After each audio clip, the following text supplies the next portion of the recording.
پھر اس میں حضرت موسیٰ کو لٹا کر دریائے نیل میں ڈال دیا۔ لیکن سب سے بڑی بات جو قرآن میں بیان کی گئی ہے اس کا کوئی ذکر اسرائیلی روایات میں نہیں ہے، یعنی یہ کہ حضرت موسیٰ کی والدہ نے یہ کام اللہ تعالیٰ کے اشارے پر کیا تھا، اور اللہ تعالیٰ نے پہلے ہی ان کو یہ اطمینان دلا دیا تھا کہ اس طریقے پر عمل کرنے میں نہ صرف یہ کہ تمہارے بچے کی جان کو کوئی خطرہ نہیں ہے، بلکہ ہم بچے کو تمہارے پاس ہی پلٹا لائیں گے، اور یہ کہ تمہارا یہ بچہ آگے چل کر ہمارا رسول ہونے والا ہے۔ اس کا کوئی تذکرہ تلمود اس میں نہیں ہے۔ بہرحال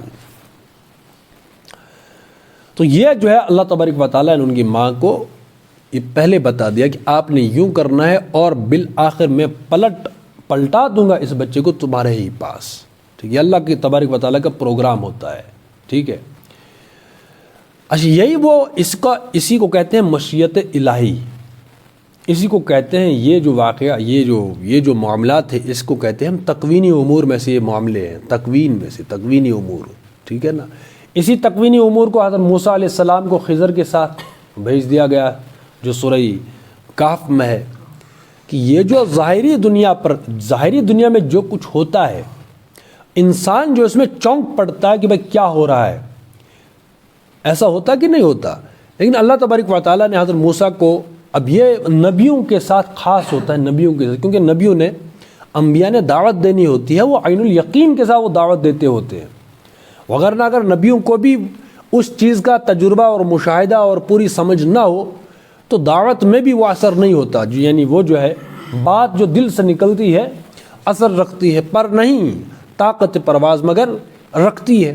تو انبیاء علیہ السلام جتنے بھی انبیاء آئے ہیں ان کو وہ چیزیں دکھا دی جاتی ہیں جو مشیت اللہ تبارک و تعالیٰ کی مشیت ہوتی ہے، یا جنت ہے، جہنم ہے، یا حضور صلی اللہ علیہ وسلم کو معراج کرائی گئی، تو وہ ساری چیزیں دکھا دی گئیں تاکہ جن چیزوں کا یا جس بنیاد پر حضور صلی اللہ علیہ وسلم نے دعوت دینی ہے حضور صلی اللہ علیہ وسلم ان کو اپنی آنکھوں سے دیکھ رہے ہیں، اسی لیے جو تاثیر بنتی ہے، تاثیر اس میں جو ہے شدت پیدا ہو جاتی ہے، اور واقع جو تاثیر ہوتی ہے وہ تصویر بن کر سامنے آتی ہے، خود کی بھی اور جو سامعین ہوتے ہیں ان کے سامنے بھی۔ ٹھیک ہے، تو یہ تکوینی امور وہی حضرت خضر علیہ السلام کے ساتھ ان کو جو ہے وہ بھیجا گیا، اور یہ بتایا گیا کہ انسان جن چیزوں کو دیکھ کر جو ہے وہ چونک جاتا ہے اور جو ہے تعجب کر بیٹھتا ہے، حالانکہ اللہ تبارک و تعالیٰ کی ہاں وہی خیر ہوتا ہے۔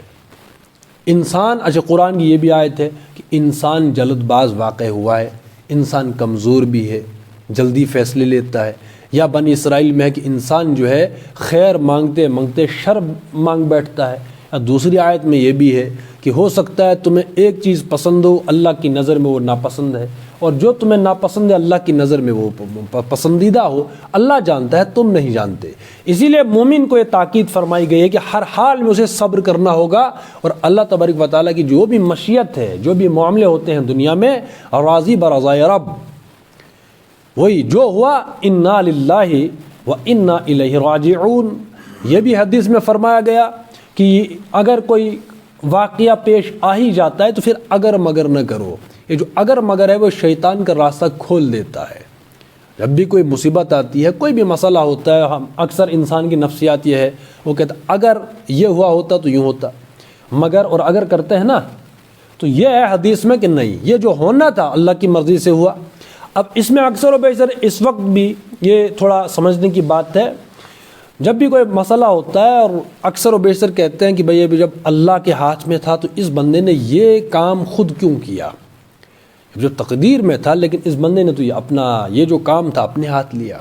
تو وہ ہوتا یہ ہے کہ انسان با اختیار مخلوق ہے، با اختیار ہے۔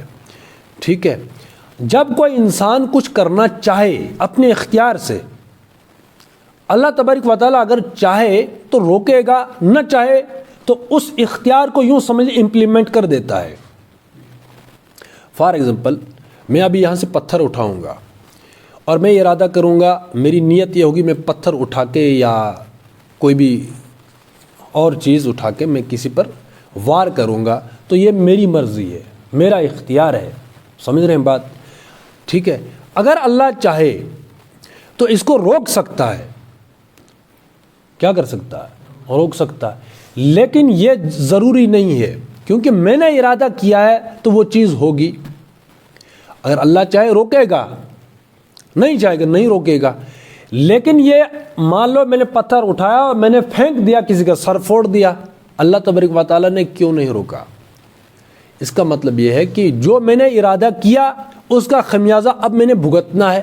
اللہ نے چھوٹ دے رکھی، ٹھیک ہے، تم نے ارادہ کیا سر پھوڑنے کا تو اس کا سر پھوٹ گیا، اب جو ہے اس کا جو ہے خمیازہ اور اس کی جو سزا ہے، گویا آپ نے جہنم کی یا اس سزا کے اس پیپر پر خود ہی دستخط کر لیے اپنی مرضی سے۔ اب یہاں پر اللہ تبارک و تعالیٰ نہیں کہ وہ یہ غلط کام ہے تو اس میں پتھر میں اس کا سر جو ہے وہ ٹوٹ جائے گا اور تجھے جو تیرے نام اعمال میں کیا ہوگا وہ گناہ لکھ دیا جائے گا، اس لیے تو یہ کام نہیں کر، نہیں، اختیار ہے مجھے بھی، ہر انسان کو اختیار ہے، چاہے وہ اپنے آپ کو نقصان پہنچائے اختیار ہے، کسی دوسرے کو نقصان پہنچائے اختیار ہے۔ جب وہ کام کر گزر جاتا ہے تو اسی کی سزا جو ہے وہ اس کو بھگتنی پڑتی ہے اپنے اختیار سے۔ ہاں اللہ کو یہ اقتدار حاصل ہے، اللہ تو اللہ ہے کہ وہ اگر میں پتھر پھینکنا چاہوں تو میرا بازو روک دے گا، لگنے نہیں دے گا۔ کوئی مرنا چاہے اللہ تبارک و تعالیٰ اس کو مرنے نہیں دے گا، لیکن انسان جو کچھ ارادہ کرے گا اللہ تبارک و تعالیٰ اس کو روکتا نہیں ہے۔ کیوں؟ اگر وہ روکے گا تو انسان ہی سوال کھڑا کرے گا آخرت میں کہ اللہ تو نے جو کچھ چاہا وہ ہوا، میں نے جو کچھ چاہا وہ تو ہوا ہی نہیں، تو اس لیے اب تو یہ جو احتساب ہے، جو محاسبہ ہے، یہ کس چیز کا؟ جب میرے پاس کوئی اختیار ہی نہیں تھا تو یہ جو حساب کتاب کاہے کا؟ سمجھ رہے ہیں؟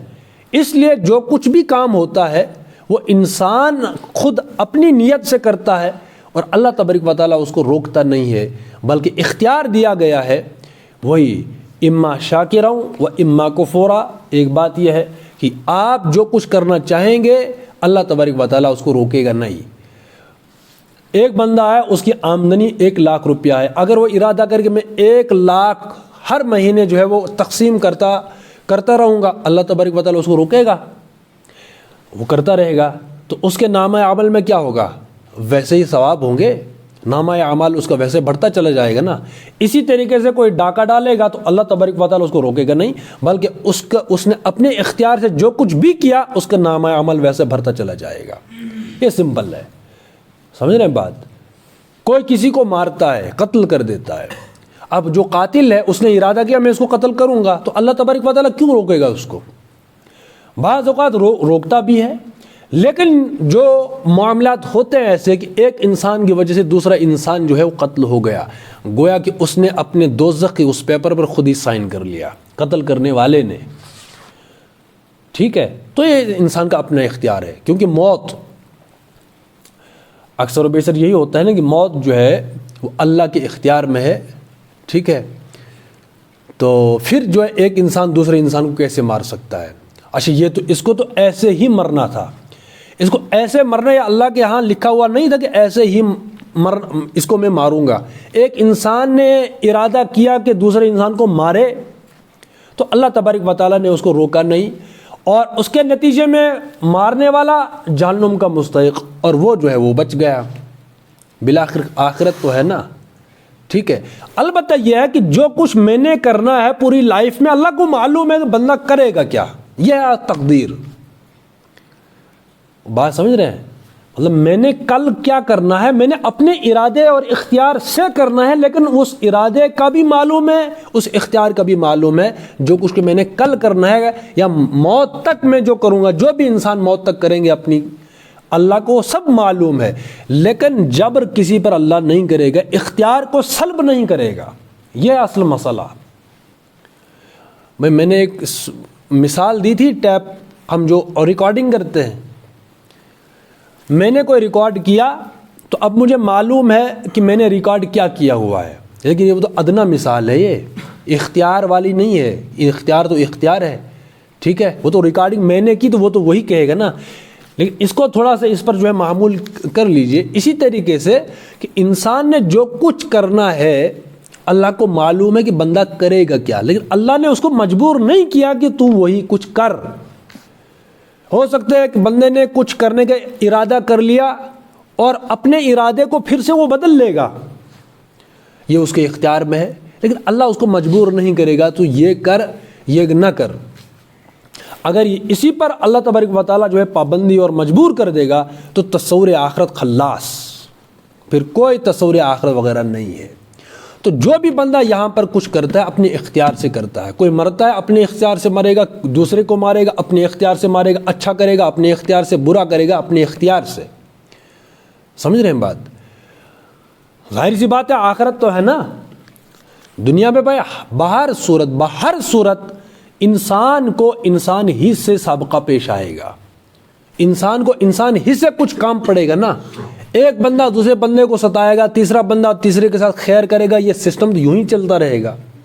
تو اپنے اختیار سے جو کچھ بھی اس وقت دنیا میں چلتا ہے انسان اپنے ارادے اور اختیار سے کر رہا ہے۔ اس کے لیے کیا ہے؟ اللہ تبارک و تعالیٰ نے انبیاء کو بھیجا، انبیاء کے ساتھ کتابیں بھیجی، آخری رسول صلی اللہ علیہ وسلم جو ہے مبعوث کیے، ان کے ساتھ یہ قرآن ہے، انسانوں کو بتایا تمہیں اختیار بھی ہے لیکن تم نے پڑھنا ہے اور قرآن کے سے اصول لینے ہیں اور زندگی تمہارے لیے آسان ہو جائے گی۔ جو تمہارے اختیار ہے وہ کہیں بھٹکے گا نہیں، قرآن پڑھ کر کتاب پڑھ کر تمہارا جو اختیار ہے وہ اہدنا الصراط المستقیم پر دوڑتا چلا جائے گا۔ تمہارے نامہ اعمال میں وہ برائیاں نہیں ہوں گی بلکہ تمہارے نامہ اعمال میں ساری کی ساری اچھائیاں ہوں گی، جس کا نتیجہ جس کا بدلہ ہوگا جنت۔ یہ ہے اس کی صحیح ترتیب۔ اختیار ہے، بندہ بھٹکتا چلا جاتا۔ اگر کوئی کتاب نہ ہوتی، روڈ میپ ہوتا ہے نا، میں نے کہاں جانا ہے کوئی کتاب اٹھا کر بندہ دیکھتا کہ نہیں دیکھتا، گوگل میپ دیکھتا کہ نہیں دیکھتا، گوگل میپ ہی نہ ہو تو بندہ بھٹکتا رہے گا نا۔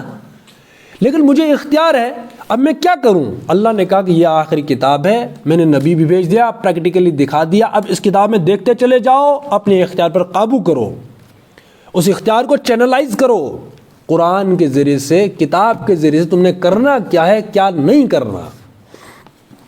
فطرت کے راستوں کو کھولنا ہے وہ کتاب سے ہوگا۔ اقرا، پہلی آیت پڑھو اپنے رب کے نام کے ساتھ جس نے تمہیں پیدا کیا، وہ کتاب سے ہوگا۔ جب ہم فطرت کے راستوں کو کھولیں گے فطرت تو ہر چیز جو ہے ایزی ہو جاتی ہے۔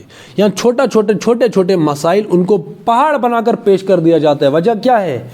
ہم وہ قوم تھی جس نے پڑھنا فرض، اللہ نے مجھ پر آپ پر پڑھنا فرض کر دیا ہے۔ جس قوم پر، جس ملت پر، امت پر، مسلمانوں پر پڑھنا فرض تھا وہ اس وقت اگر ایوریج دیکھنی ہو تو وہ یوں سمجھیں مائنس میں چلے گئے، 0%۔ تھوڑا سا بڑھا لو 1%، 2%، 5%، اور کتنا پڑھتے ہوں گے؟ یہی وجہ ہے کہ اس وقت جو مصیبتیں نا، اندھیرا ہے، اندھیرا، تاریکی ہے، صرف تاریکی۔ وجہ کیا ہے کہ ہم پڑھتے نہیں، حالانکہ پڑھنا کیا تھا؟ پڑھنا میرے اور آپ کے لیے کیا ہے؟ وہ فرض ہے۔ جب ہم پڑھنا چھوڑ گئے تو ہم فطرت سے ہٹ گئے تو جو کچھ ہو رہا ہے وہ تو میرے آپ کے سامنے ہے۔ وہی معمولی سی بات ہے، اس کو پہاڑ بنا کر اور مصیبتوں پر مصیبتیں، بات کچھ تھی ہی نہیں۔ وہ کیا ہے؟ وہ کہ ہم نے کتاب نہیں پڑھی، فطرت سمجھ نہیں آئی۔ مطلب مان لو فطرت یہ ہے کہ یوں سمجھ، یہ ہاتھ یوں جاتا ہے کھانے کے لیے، لیکن ہم نے کتاب بند کر لی اور ہم جو ہے کھانا شروع کر دیں گے گردن یہاں سے، ٹھیک ہے، کوشش کر رہے ہیں کہ ہم یہاں سے کھائیں۔ تو جب ہم یہاں سے کھانا شروع کر دیں گے تو مصیبت بڑھے گی گھٹے گی؟ یہ مثال میں دے رہا ہوں۔ تو بس یوں ہی ہر معاملے میں ہے کہ ہم نے فطرت کے راستوں کو بند کر دیا، جب غیر فطری طریقوں پر ہم نے ڈیرا ڈال دیا تو مصیبتوں کے دروازے کھلتے چلے جائیں گے، ٹھیک ہے۔ اس پر جو ہے خاص طور پر میں جو فطرت کی بات کرتا ہوں، اکثر و بیشتر میں نے بات کیا وہ فطرت پر آؤ، اس پر بہت کام کرنے کی ضرورت ہے، اور فطرت کھلے گی قرآن سے۔ اور قرآن کے ساتھ ساتھ میں یہ کہتا ہوں کہ لٹریچر پڑھنا جو ہے وہ بھی ہم شوق پالیں لٹریچر کا۔ جس بندے کو لٹریچر کا ذوق نہ ہو قرآن نہیں سمجھ سکتے، قرآن کی جو ڈیپتھ ہے وہ سمجھ میں نہیں آ سکتی۔ لٹریچر کا جب تک ذوق نہ ہو قرآن سمجھ میں آنے والی چیز، مطلب جو ڈیپتھ ہے اس کی بات سمجھ رہے ہیں، جب ڈیپتھ کسی چیز کی ہاتھ نہ آئے تو بندہ جو ہے وہ خشکی میں چلا جاتا ہے، خشک ذہن، خشک ذوق، خشک شوق، خشک تو خشکی میں تو کچھ ہاتھ نہیں آتا. آپ سمجھ رہے ہیں؟ سطحی قسم کا نالج، سطحی قسم کی سوچ، سطحی قسم کا ذوق، تو پھر تو معاملہ بنتا نہیں ہے. اس میں پرتیں ہیں، ڈیپتھ ہے. وہی ہے، ایک ہوتا ہے جرنلزم، ایک ہوتا ہے لٹریچر. کوئی واقعہ پیش آئے تو وہ صحافی کیا کہے گا؟ یہاں پر یہ کچھ ہوا. لٹریچر کی سمجھ یہ ہے کہ وہ کہے گا یہ ہوا کیوں، خرابی کہاں ہے. یہ ہے وہ چیز. قرآن بھی وہی ہمیں وہ دیتا ہے، وہ ڈیپتھ دیتا ہے، وہ فطری اصول دیتا ہے. خرابی کی جڑ بتاتا ہے کہ خرابی کی جڑ کیا ہے، اس تک جاؤ. خرابی کہاں ہے، سوال نشان ہے نا. تو جب تک ہم خرابی کہاں ہے اس جڑ تک نہ جائیں تو یوں ہی میرے ہیں بال ہیں بکھرے اور بکھر جاتے ہوں گے. تو یہ تو ہوگا، اور کیا ہوگا. وہ بات سمجھ رہے ہیں؟ اسے مان لو ہم اس وقت اندھیرا ہے، ٹھیک ہے، اندھیرے میں نے ایک بندے کو ڈیوٹی لگائی، تم نے موم بتیاں ہیں جو بلب لگانے ہیں جلانے ہیں، وہ چلتا گیا جلاتا گیا آگے پہنچا. ایک بندہ آتا ہے پیچھے سے ان کو بجھاتا جا رہا ہے. اب اصلی سمجھ کیا ہے، خرابی کی جڑ کیا ہے کہ بھائی میں نے تم کو کہا تھا یا موم بتیاں جلاؤ، شمعیں جلاؤ، کہاں ہیں؟ میں نے تو جلائی تھی، وہ کہاں ہے؟ یہ تو ایک بھی نہیں ہے. اب وہ صحیح ترتیب کیا ہے اس کی، خرابی کی جڑ، کہ ہم یہ دیکھیں کہ بھئی یہ کام کون بگاڑ رہا ہے. وہ ہے خرابی کی جڑ تک پہنچنا ہے. تو جب ہم اس کا سراغ پائیں گے تو ہمارا کام کیا ہوگا، کامیاب ہوگا کہ نہیں ہوگا. یہ وہ اصلی فطرت. سمجھ رہے ہیں؟ تو اس پر کام کرنے کی کیا ہے، وہ زیادہ ضرورت ہے. اور اس پر ہم نے یہی کہا، جو میرا آپ کا کام ہے وہ یہی ہے کہ ہم اس وقت انسانوں کو جو پیٹ بھرنے کا کام کم کریں. یہ جو انسان کی جو ذہن ہے نا، علم ہے. سر سید احمد خان نے کیا کیا تھا؟